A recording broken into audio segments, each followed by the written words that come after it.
¿Podríamos decir que cuando alguien actúa mal es porque es malvado o simplemente porque es ignorante? Como sabemos, vivimos en tiempos complejos, donde las noticias nos traen a menudo historias difíciles de comprender. Nos preguntamos cómo ciertas cosas pueden pasar o han pasado a lo largo de la historia. Hannah Arendt, una de las pensadoras más importantes del siglo XX, dedicó gran parte de su vida a intentar entender precisamente esto. Hannah Arendt nació en Hannover, Alemania, en 1906. Fue una filósofa y teórica política alemana de origen judío. Su vida estuvo profundamente marcada por el ascenso del nazismo y los horrores del totalitarismo en Europa. Tuvo que huir de Alemania y se convirtió en apatriada y fue internada también en un campo de concentración antes de refugiarse en Estados Unidos. Estudió filosofía, con figuras como Karl Jasper. Aunque no se consideraba una filósofa como tal en el sentido tradicional, sus obras abordan cuestiones éticas profundas. Algunas de sus obras fundamentales exploran estas ideas, como los orígenes del totalitarismo, Eichmann en Jerusalén, la condición humana, la vida del espíritu y responsabilidad y juicio.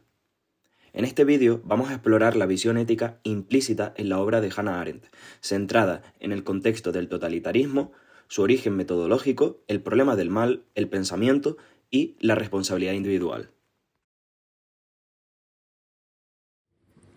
Arendt abordó sus temas, incluido el problema del mal, de una manera particular. Para ella, significaba a partir de la experiencia, de lo que llamaba hechos o fenómenos. Su método no parte de teorías previas generales o construcciones metafísicas. Es decir, uno parte de los acontecimientos concretos para construir cualquier teoría ética. Esta aproximación, a la que algunos llamaron fenomenológica, surge de una necesidad de comprender la realidad, incluso la más abrumadora y deshonorosa. Para ella, comprender significa un atento e impremeditado enfrentamiento con la realidad, una resistencia a la misma, sea lo que fuere. Los testimonios de los supervivientes de los campos de concentración se convirtieron en fuentes principales para intentar desvelar la verdad del horror.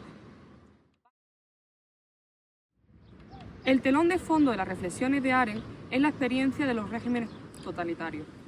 Para ella no eran solo otra forma de tiranía, sino algo fundamentalmente nuevo y sin precedentes en la historia. Los totalitarismos, como el nazismo, ejercieron una dominación total. No solo destruyeron la libertad política, sino que controlaron instituciones culturales, relaciones sociales y la esfera privada, buscando privar a las personas de su identidad personal y moral. La esencia de estos regímenes era el terror y su principio de acción la ideología. Su objetivo era organizar a los seres humanos como si fueran un solo individuo, reduciendo las reacciones predecibles, haciéndolos ver superfluos. Buscaban destruir la espontaneidad, la pluralidad y el carácter individual. Esto se logra a través de una triple destrucción, aniquilando a la persona jurídica, privando de derechos, la persona moral, difuminando el bien y el mal, y la individualidad, eliminando la capacidad de iniciar la acción. Los campos de concentración eran la institución central donde se ponía a prueba la creencia de que todo es posible, a diferencia de otros regímenes donde todo está permitido. Esta destrucción del pluralismo político y social dificultaba enormemente que la conciencia individual se hiciera oír. Este contexto de totalitarismo, donde Arendt aborda el problema del mal, inicialmente habló del mal radical, en los orígenes del totalitarismo refiriéndose a un mal que buscaba hacer a los seres humanos superfluos, deshumanizándolo. Era un fenómeno nuevo, incomprensible, con categorías tradicionales. No lo entendía como demoníaco o satánico, sino como cometido por seres humanos comunes dentro de un programa. Pero fue su experiencia en el juicio de Adolf Eichmann lo que la llevó a formular la banalidad del mal. Observó a Eichmann responsable de la logística del Holocausto y lo encontró aterradoramente normal, no un monstruo. Un burócrata que se veía a sí mismo solo cumpliendo órdenes y leyes. Bueno, ahora hemos venido a hacer unas pequeñas entrevistas sobre estos temas y qué mejor sitio que la facultad para conseguir respuestas. Bueno, pues la primera pregunta sería ¿qué piensas que es el mal o qué es una acción moralmente incorrecta?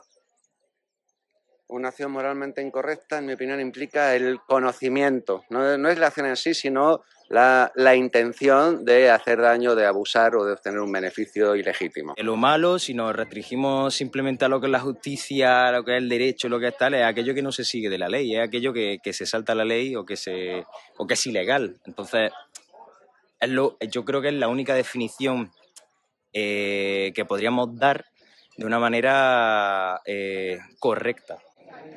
Vale, chicos, ¿y qué pensáis? ¿Que cuando alguien actúa mal es porque es ignorante o porque realmente es malvado? Pues yo pienso que sí es ignorante el que actúa con el mal, porque necesariamente una persona tiene que actuar por el bien, simplemente por esa pretensión de mantenernos a todos como ente, como colectivo. Entonces, que la gente que roba, tal, no lo hace con la intención de hacerle mal y hacer daño, sino por supervivencia o por mantenerse a ellos como personas, aunque sea un poco a costa de los demás, porque como máxima está el colectivo, pero también está el mantenerse uno mismo. También habría que buscar factores psicológicos, factores biológicos, hasta qué punto cómo funcionaba su parte de frontal, que es donde se toman las decisiones, y cómo era su personalidad. Si eran personas con poca capacidad crítica, con poca autoestima, con poca autoeficacia, pues probablemente esos sean indicadores de por qué actuaban así. Y en su vida, por ejemplo, ¿cree que cuando hace una acción mala es porque realmente tenga conciencia de ello o simplemente por ignorancia? Hombre, intento no hacer excesivas, pero no son por ignorancia. Soy consciente de ellas, pero dices, pues mira, sé que está mal aparcar aquí, sé que le he quitado el sitio, sé que me he colado. Haces pequeñas maldades, pero de forma consciente. Si la ley obligara a hacer algo moralmente incorrecto, por ejemplo, si fuerais un verdugo y tuvierais que matar a una persona, ¿lo haríais o no lo haríais? No hay una respuesta de sí o no, depende de la opción. Supongo que tendría un límite y estaría dispuesto a asumir posibles consecuencias. Y dependiendo de la acción, yo creo que espero que hubiese acciones que no realizaría, que no bombardearía un territorio donde hay niños, no, hay cosas que no haría por mucho que la ley presuntamente me obligase. En este caso, por ejemplo, es que el verdugo estaría recibiendo algo de dinero, algo a cambio, algo que lo sustenta, y creo que en este caso es el propio verdugo que a la hora de ser verdugo ya está haciendo algo que se adecua a lo que está bien porque se lo está mandando la ley, que realmente tiene que pasar por un umbral de el bien y el mal. Para mí está determinado simplemente por aquello que es la ley, que es una institución, un ente que funciona solo, todo este rollo. Y entonces el verdugo, en este caso en concreto, yo creo que sí lo haría, aunque yo, en mi disposición como persona y como ser que actúa, no lo haría, no podría. Es que no podría ni declararme como verdugo. La banalidad del mal no requiere intenciones malvadas o profundas o demoníacas. Puede ser superficial, sin profundidad. Personas corrientes, perpetrar grandes males, simplemente por irreflexión, por carecer de capacidad crítica y autónoma para analizar la realidad o cuestiones normales. Actúan dentro de un sistema guiado por obediencia, ambición o falta de reflexión. La banalidad del mal es la ausencia del pensamiento crítico, la superficialidad, la incapacidad para juzgar por uno mismo. Aunque Arendt misma a veces se presentó ambos conceptos como opuestos, sus ideas pueden verse como complementarias. La banalidad del mal es la expresión cotidiana y funcional que hizo posible el mal radical del totalitarismo. Ambos destacan el propósito totalitario de aniquilar las capacidades humanas de pensamiento y juicio. ¿Dónde reside entonces nuestra defensa ante este mal?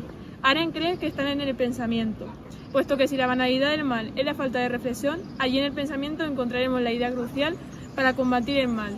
Pensar, para ella, no es acumular información, es un diálogo silencioso con uno mismo, un estar con nosotros mismos. Un dos en uno, como la llama ella, es detenerse, reflexionar, ser capaces de preguntarnos, ¿quiero vivir con lo que estoy por hacer? Esta reflexión no da reglas morales definitivas y puede ser peligroso, porque puede llevarnos a discutir nuestros pensamientos más intensos y llevarnos al escepticismo. Sin embargo, no pensar es más peligroso. La renuncia a la reflexión permite adoptar ciegamente cualquier código moral. De este diálogo nace la conciencia moral, no una lista de mandamientos, sino una advertencia interna. Algunas acciones no se evitan por miedo al castigo, sino porque al hacerlas dejaríamos de vernos con dignidad. Nuestra conciencia es ese testigo interior que nos acompaña y nos juzga, nos recuerda, nos interpela y si dejamos de pensar lo perdemos. La ética arendtiana tiene componentes subjetivos. El principio moral fundamental es la necesidad de poder convivir con uno mismo. Esto implica no hacer el mal, porque la persona que resultará de ese mal sería alguien con quien uno no podría cohabitar internamente. Pero más allá de la reflexión, la responsabilidad es fundamental y atañe al acto mismo. Es singular a cada persona e intransferible. No puede atribuirse al Estado o a la orden de otro. Nadie tiene derecho a obedecer si esa obediencia implica cometer un mal. Somos responsables de nuestros actos más allá de nuestra reflexión o si simplemente seguíamos órdenes.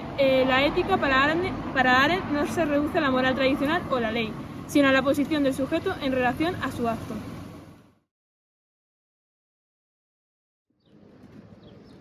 Pero el pensamiento no basta, también necesitamos juzgar, y juzgar es tener la capacidad para decir, esto está mal, no desde el odio ni desde un dogma, sino desde la reflexión. El juicio, dice Arendt, se nutre de dos cosas, el sentido común y la imaginación. El sentido común nos permite conectar con los otros, la imaginación, ponernos en su lugar. Así, juzgar no es imponer una verdad, sino tratar de comprender desde distintos puntos de vista. Y cuidado, comprender no es lo mismo que justificar, es el primer paso para prevenir. ¿Y qué pasa cuando ya hemos actuado? ¿Cómo damos sentido a lo que hemos hecho o a lo que han hecho otros? Aquí entra la narración. Contar lo que hicimos nos permite convertirnos en espectadores de nuestras propias acciones. Podemos vernos desde fuera, evaluar, comprender y tal vez reconciliarnos. Porque contar nuestra historia y la de los otros nos permite dar sentido, y dar sentido es también una forma de resistir.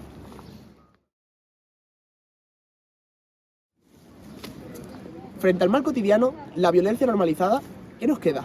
Arendt y otros pensadores nos recuerdan algo muy simple. El amor puede ser fuente de valores morales.